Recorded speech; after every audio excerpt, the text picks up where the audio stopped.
पहलगाम आतंकी हमले को लेकर बागेश्वर धाम के धीरेन्द्र शास्त्री पाकिस्तान के खिलाफ जमकर बरसे। उन्होंने केंद्र सरकार से पाकिस्तान में घुसकर आतंकवाद के खात्मे की मांग की।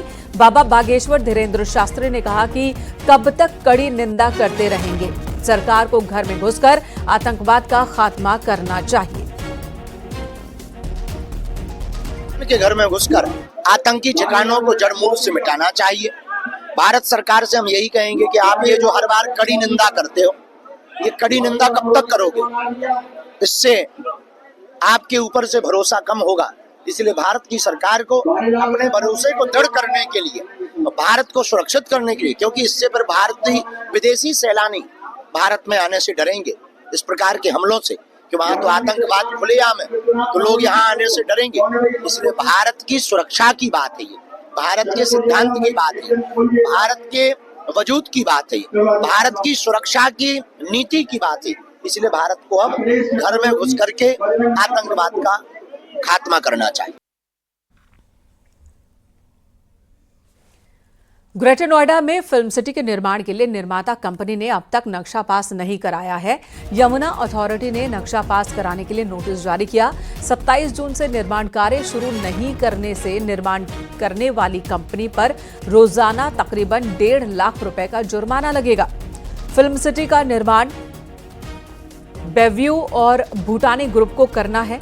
ग्रेटर नोएडा के सेक्टर 21 में 1000 एकड़ में फिल्म सिटी बसाई जानी है।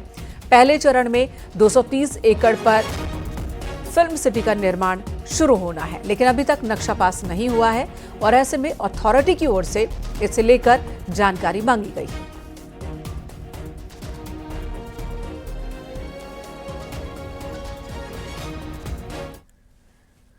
खबर शाहजहांपुर से, जहां पर बाइक और कार की टक्कर हुई जिसमें 6 लोगों की मौत हो गई है। सीएम योगी ने हादसे का संज्ञान लिया और घायलों के इलाज के निर्देश दिए। आपको बता दें, कार सवार शादी समारोह से लौट रहे थे। मृतकों में 4 शाहजहांपुर और 2 बरेली के रहने वाले हैं। थाना मदनापुर इलाके में यह हादसा हुआ है।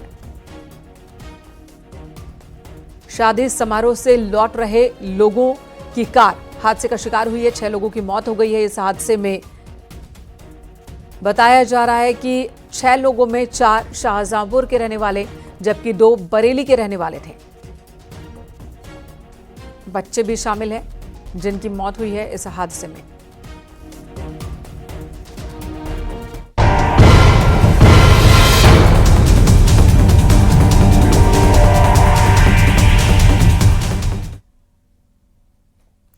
आगरा पुलिस ने एनकाउंटर में इनामी बदमाश को घेरा, इस दौरान उसकी मौत हो गई।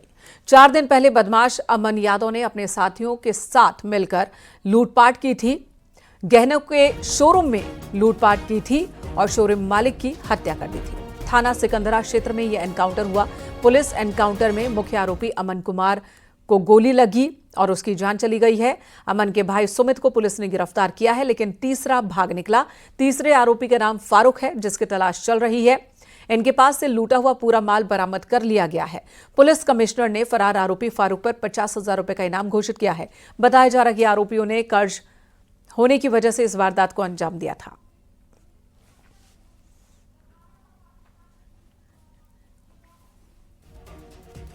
बाराबंकी में पुलिस ने एनकाउंटर के बाद 3 बदमाशों को गिरफ्तार किया और एनकाउंटर में एक बदमाश के पैर में गोली लगी। चेकिंग के दौरान देवा कोतवाली पुलिस को संदिग्ध लोगों के होने की सूचना मिली थी।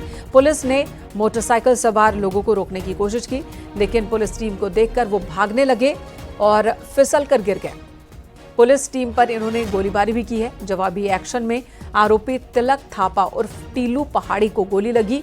2 बदमाशों को पुलिस ने गिरफ्तार किया। इनके कब्जे से चोरी की 5 मोटरसाइकिलें, चांदी, तमंचा और कारतूस जब्त की गई है।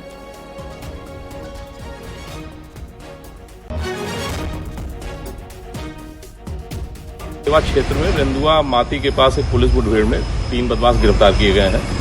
इनमें से एक बदमाश जो तिलक पहाड़ी है, जो कि मूल रूप से नेपाल का रहने वाला है, यहाँ लखनऊ गल्ला मंडी के पास रह रहा था। उसके शरीर के निचले हिस्से में कुछ चोटें आई हैं, जिसे हॉस्पिटल भेजा गया है। उसके द्वारा पुलिस पार्टी पर फायर किया गया था, जो अभी फायरिंग में घायल हुआ है। इसके अतिरिक्त 2 अन्य बदमाश अरेस्ट हुए हैं, जिनमें साजिद अंसारी और मोहम्मद खुर्शीद हैं। इधर गाजियाबाद में पुलिस एनकाउंटर के बाद 25,000 के इनामी शातिर लुटेरे को गिरफ्तार किया गया।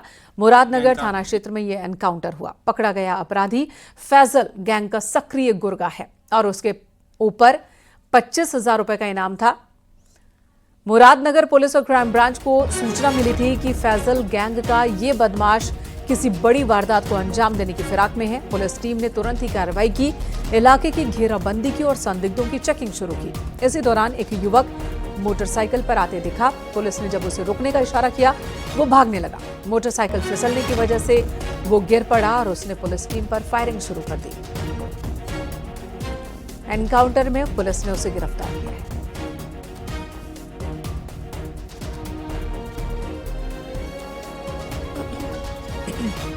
क्राइम ब्रांच एवं मुरादनगर थाना क्षेत्र संयुक्त रूप से ऑर्डिनेंस फैक्ट्री क्षेत्र एरिया में चेकिंग अभियान प्रारंभ कर दिया गया। इसी दौरान एक संदिग्ध व्यक्ति मोटरसाइकिल से आता हुआ दिखाई दिया है, जिसे रोकने का इशारा किया गया, परंतु वह व्यक्ति मोटरसाइकिल घुमाकर भागने का प्रयास करने लगा। इसी दौरान मोटरसाइकिल फिसल कर गिर गई। व्यक्ति द्वारा पुलिस बल पर जान से मारने की नियत से फायरिंग प्रारंभ कर दी गई। पुलिस बल द्वारा भी आत्मरक्षार्थ जवाबी फायरिंग की गई। इस फायरिंग में व्यक्ति घायल होकर गिर पड़ा।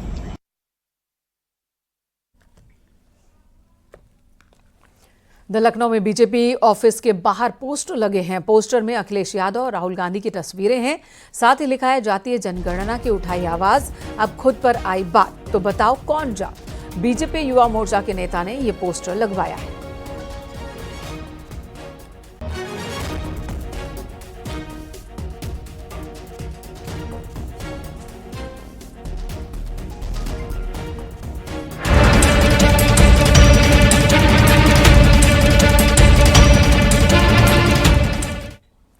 उन्नाव से बीजेपी सांसद साक्षी महाराज ने अखिलेश यादव पर हमला बोला है। अखिलेश के सीएम योगी को लेकर किए गए कटाक्ष पर साक्षी महाराज ने पलटवार किया।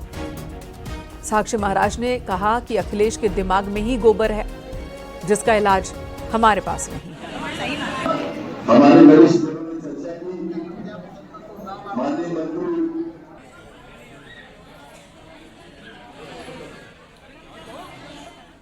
महाराज जी, योगी जी ने कहा है कि जो सरकारी मानते हैं उन्हें गोबर से पेंट किया जाएगा, तो उस पर अखिलेश यादव निशाना साध रहे हैं।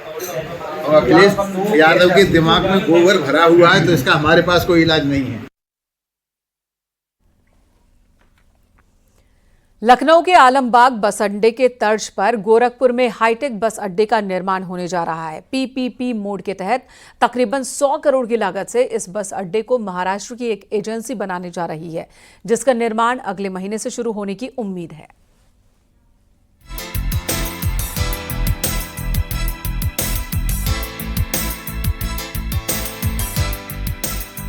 गोरखपुर में 100 करोड़ की लागत से हाईटेक बस टर्मिनल बनेगा। गोरखपुर का नया बस स्टेशन लखनऊ के आलमबाग या गुजरात के राजकोट की तर्ज पर बनेगा।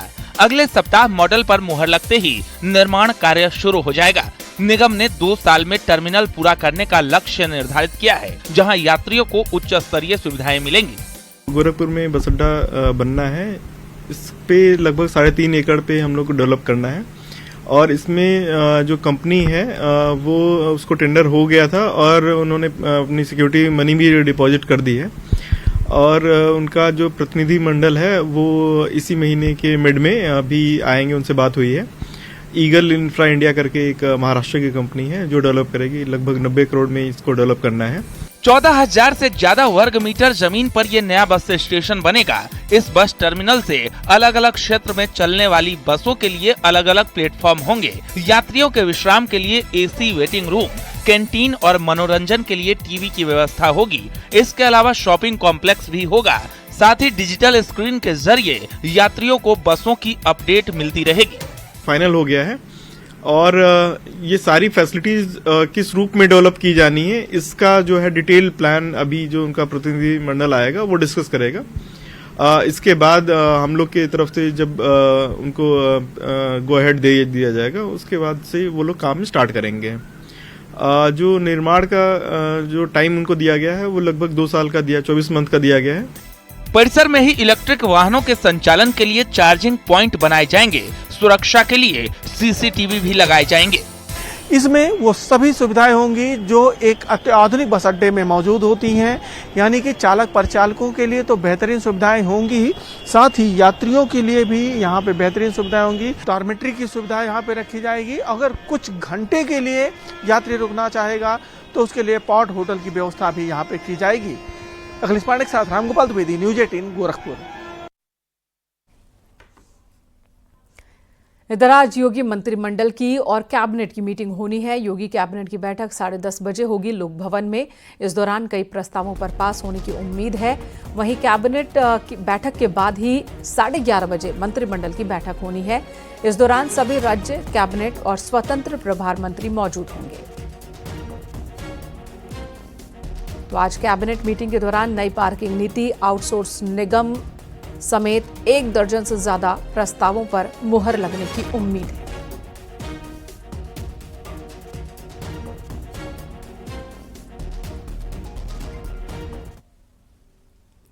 लखनऊ में उद्यमी समाधान दिवस का आयोजन होने वाला है और इस कार्यक्रम के जरिए सरकार उद्योगों को, उद्यमियों को बढ़ावा देने की कोशिश करेगी, उद्यमियों से संवाद करेगी और साथ ही उनकी समस्याओं के समाधान की दिशा में और कदम उठाए जाएंगे।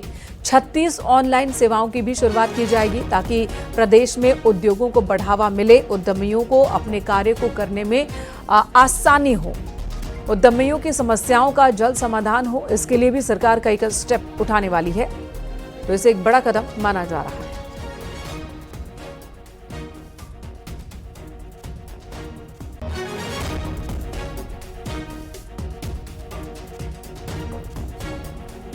उत्तर प्रदेश में आईपीएस और आईएएस अधिकारियों के तबादलों का सिलसिला अभी जारी है। 14 आईपीएस अफसरों के तबादले हुए हैं। इस नई सूची में कौन कौन से मुख्य नाम हैं आपको बता दें। मोहित गुप्ता, जिन्हें गृह सचिव बनाया गया। अजय कुमार साहनी डीआईजी बरेली रेंज बनाए गए हैं। वैभव कृष्ण डीआईजी वाराणसी बनाए गए।